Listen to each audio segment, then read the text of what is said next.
play well to get a victory. What did you see on your game film last night? You've had 20 some odd hours to digest.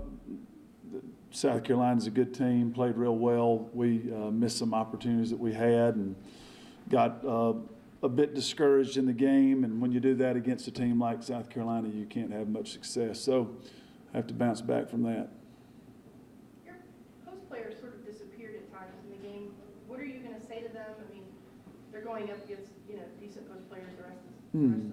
Just on to the next game. I mean, we had a similar situation last year against South Carolina, so maybe maybe they don't like to play against South Carolina, and so I don't know what else to tell you. They didn't. If you think about last year in this game against South Carolina, we had to go 4-5 guards and pressed them all over the place, and so I don't know what to tell you on that.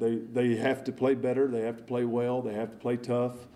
They won't get a break on Sunday, so they'll have to get real excited to play. Is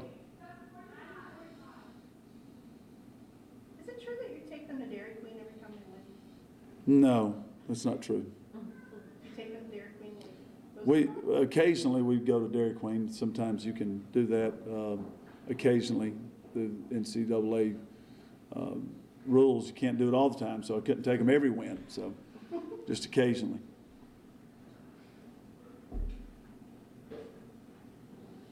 Part of the way you're trying to lighten the load and keep things kind of up? Yeah, that started. We went after a game at Missouri where they really hustled and played hard last year, and so it's become whenever we can do it, we do it, and whenever it's allowed, we do it. If they hustle, so you definitely try to do some things to make it fun. These kids show up in June and get up at 5:30. in the morning 4 days a week and have a long, tough preseason and a long season. And so, I think you need to try to find ways to have a good time every now and then. That's one of our ways we do that.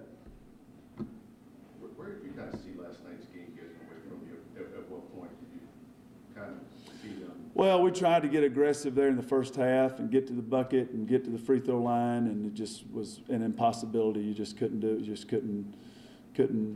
We weren't skilled enough to get fouled. So we just kept being aggressive and thought we actually, when they went up 11, I thought we had some really good, aggressive, tough plays, and they just didn't go our way. And, it was really our start.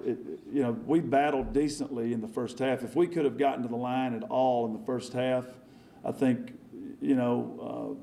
if the players could have gotten the ability to get there, I think it'd probably been a pretty close game. What got us was we came out with no defensive energy whatsoever to start the half, and then when you panic against South Carolina and you take bad shots, it fuels their transition because they're just so that they can just let everybody run out because they've got two kids down there that are so big and clean up the board so well. And so you really have to keep your poise, and if you're down, 6 or 8 points, you can't try to get all that back. You just have to be really, really patient and execute well. And so, some transition defensive opportunities got away from us there. So I really thought it was the start of the second half is what, happened there.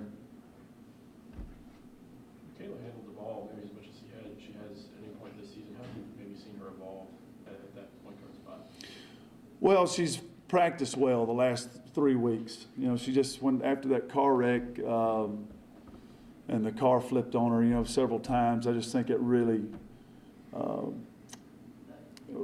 shook her up badly, and even more than we realized at the time. And she basically went a month there where she was just sort of in a fog and, physically okay, but she had no, she's really an energetic and personable kid and a bright, personality. She's smiling a lot when she's really acting normal and herself. She's got it full of energy, and she was just really really not herself there for almost a month in the middle of the season, which caused her not to have good practices.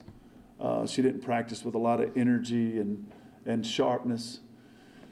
And, you know, thank goodness she finally, you know, worked her way through that. And so for the last three weeks, she's really practiced well. And so she has a, you know, chance to be a really good player. She's talented. You saw that last night. She had some strength and some size to get in there. And I think the key to getting to the free throw line is just not getting knocked down. You have to, if you get knocked down, it's not a foul. And so if you are able to get hit and stay on your feet and get the ball up off the glass, then that's a foul. But if you're a little small kid like Janae Thompson and you get knocked down on the ground, that's not a foul. And so Michaela's able to draw a foul, and she was able to get the free throw line 4 times, which was half the times we got there. So she did a good job. Was that in the new rules too then? Yeah, I'm not sure. I'm really struggling with figuring all that out. Do you prefer Jen at the 2? Is that a more natural spot for her? If you can move Michaela there and keep Janae at the 1, is that a better setup for you guys? It could be. You know, the thing with Michaela is she's just behind defensively. She gets caught on the help side, really hugged up to her player, and she doesn't see the ball, man. So she needs to get better defensively. But I think Janae and Jen have looked good together at times this year. You guys still have an opportunity to be a 4 seed in this thing. I mean, is that something you're going to discuss with them?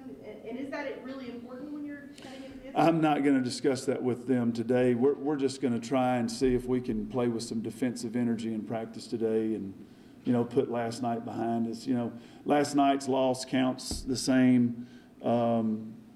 Then if we lost by 1, you know, you just have to. It was a miserable experience to go through. We haven't gone through many like that, you know, this season, and so it was a really, really downer last night. But, you know, the sun came up this morning, and all my video equipment was working, and I was able to look at everything. And Sailor still needed to eat breakfast, you know. And I mean, it just, life goes on. You got to get out there and play. And Texas A&M's not worried about how bad we got beat on Thursday night. They're going to try to beat us on Sunday. So I'm not talking to them. The thing that I've tried to do with the team is really stay, you know, focused on one game that we have in front of us, and certainly going to try not to let last night beat us twice. Anything else? All right, thank you guys. Thanks.